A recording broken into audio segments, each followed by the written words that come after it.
Perkenalkan, nama saya Christopher Serangin, dan pada saat ini saya akan bahas tentang faktor-faktor pendorong dan penghambat perubahan dalam organisasi dan perusahaan.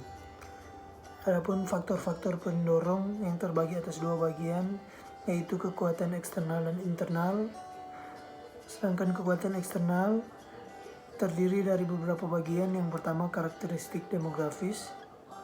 Unsur demografis antara lain adalah umur, pendidikan, tingkat keterampilan, gender, imigrasi, dan lain-lain. Yang kedua, teknologi. Organisasi tidak dapat mengabaikan perkembangan teknologi yang semakin cepat.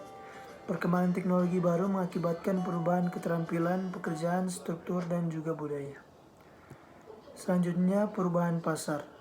Untuk menjadi organisasi yang kompetitif, perusahaan harus cepat merespon kebutuhan pasar atau pelanggan, karena pasar selalu berubah secara dinamis dan menginginkan peningkatan pelayanan yang memuaskan. Selanjutnya, sosial dan politik. Tekanan sosial dan politik dapat mempengaruhi perubahan organisasi. Seringkali perusahaan yang kuat dapat menyalurkan tekanan melalui lembaga legislatif, namun secara umum organisasi sulit memprediksi perubahan politik, sehingga banyak organisasi yang menyewa konsultan untuk membantu mendedikasi dan merespon perubahan sosial dan politik. Selanjutnya, kekuatan internal yang terbagi atas strategi organisasi. Lingkungan perusahaan senantiasa selalu berubah secara dinamis, maka organisasi perlu merespon dengan meninjau kembali strategi yang digunakannya. Selanjutnya, munculnya peralatan baru.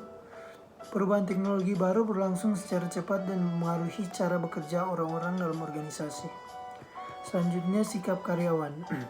Ketidakpuasan pekerja terjadi karena tidak terpenuhinya kebutuhan dan ketidakpuasan kerja. Organisasi harus merespon masalah ini dengan menggunakan berbagai pendekatan dalam mendedikasi pekerjaan, konflik, peran, dan ambiguitas. Organisasi harus menghargai dan memberikan penghargaan kepada pekerja atas prestasi mereka. Selanjutnya, faktor-faktor penghambat yang terbagi atas beberapa bagian. Yang pertama, adanya penduduk yang heterogen. Terapatnya penduduk yang memiliki latar belakang kelompok-kelompok sosial yang berbeda-beda, misalnya ideologi, ras yang berbeda, akan mudah menyulut terjadinya konflik. Selanjutnya, ketidakpuasan masyarakat terhadap bidang-bidang kehidupan tertentu. Terjadinya ketidakpuasan dalam masyarakat dan berlangsung dalam waktu yang panjang juga akan mengakibatkan revolusi dalam kehidupan masyarakat. Selanjutnya, adanya orientasi ke masa depan.